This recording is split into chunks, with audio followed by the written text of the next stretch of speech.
আমার দুটি কোয়েল পাখি ছিল, একটা বেটা আর একটা বেটি। তো প্রতিদিন একটা করে ডিম দিত। তো ভাবলাম যে আরও 3টা বেডি কোয়েল পাখি এনে দেই, ডিম দেবে এনে, প্রতিদিন 3-4টা করে ডিম হবে এনে। তো যেই কথা সেই কাজ।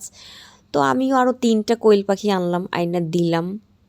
ভাই রে ভাই, কি আর বলবো, কথাই তো আছে সবার ভাগ দেওয়া যায়, স্বামীর ভাগ দেওয়া যায় না। আমি তো পুরাই অবাক, পাখির বেলাও। আগের যে বেডি কোয়েল পাখিটা ছিল, পরে যে 3টা আনছি ওই 3টায় তো উনি একাই 100, যে মার দিচ্ছে কি আর বলবো, মানে ওই খাঁচার ভিতরে এত মারামারি করতেছে, সেসব দেখে যে আমার এত খারাপ লাগছে কি আর বলবো। যাই হোক, তাই ভাবলাম যে না, ওরা তো স্বামী স্ত্রী, যেহেতু বউ স্বামীর ভাগ কাউকে দিবে না, তাই ওদের খাঁচার থেকেও বাকি 3টা বাই করে ফেললাম। তো ওই কোয়েল পাখি 3টা জবাই করে ফেলেছি, ভাবলাম একটা রেসিপি করে ফেলি, আর দুপুরেও ভালো একটা খাওয়া দাওয়া হবে এনে, কোয়েল পাখির ঝোল দিয়ে ভাত। তো কোয়েল পাখিটি জবাই করার পর দেখেন কি পরিমাণে ডিম বা মাংস হয়েছে। মানে আমি 3টা কোয়েল পাখি আনছি, 3টা কোয়েল পাখির মধ্যে ডিম, মানে কি আর বলবো, ওরা অনেক দিনই ডিম পারতো। তো জবাই করার পর আর কি খারাপ লাগছে। আচ্ছা যাই হোক, কি আর করবো, জবাই তো করে ফেলছি। তো আম্মু কুড়তাছে কোয়েল পাখিগুলো, সুন্দর করে পরিষ্কার করে নিচ্ছি। আর দেখেন পেরেতন একটা ডিম বের হয়েছে, কি সুন্দর। তো কথা বলতে বলতে আমার কোয়েল পাখিও কুটা হয়ে গিয়েছে।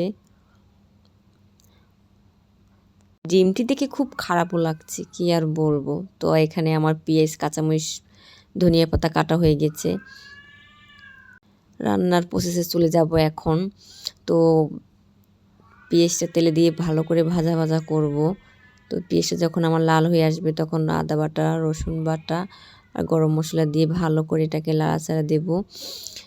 ভালো করে ভাজা ভাজা করে পরিমাণ মতো পানি দেব, দিয়ে ভালো করে এটাকে করে লবণ দেব স্বাদ মতো, মরিচের গুঁড়া, হলুদের গুঁড়া দিয়ে ভালো করে এটাকে নাড়াচাড়া দেব, মানে মিক্স করব, ভালো করে এটাকে কষাবো। তো আমার কষানো হয়নি, মানে প্রায় হয়ে আসছে। মানে কষানোর টাইমে ভালো করে এটা খেয়াল রাখতে হবে যে মশলাগুলো নিচে গিয়েছে নি আর তেলটা উপরে উঠেছে নি। ভালো করে কষালে কি মশলার গন্ধটা আসে না। আমার মশলাটা কষানো হয়ে গেছে আর আমি এখন মাংসগুলো ছেড়ে দেব, ছেড়ে ভালো করে এটাকে লাড়াচাড়া দিয়ে ভালো করে কষাবো।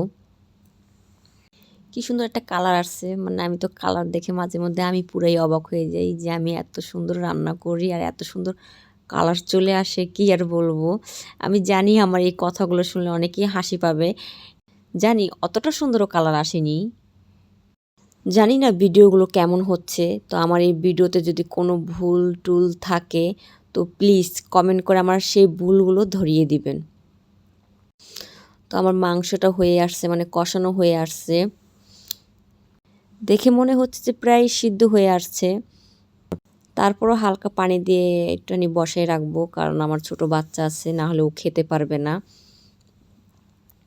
তো পরিমাণ মতো পানি দিয়ে আমি এটাকে ভালো করে আর কি সিদ্ধ করব আর কি, জানি ওর খেতে সমস্যা না হয়। মানে আমার 2টা বাচ্চা আছে ছোট ছোট,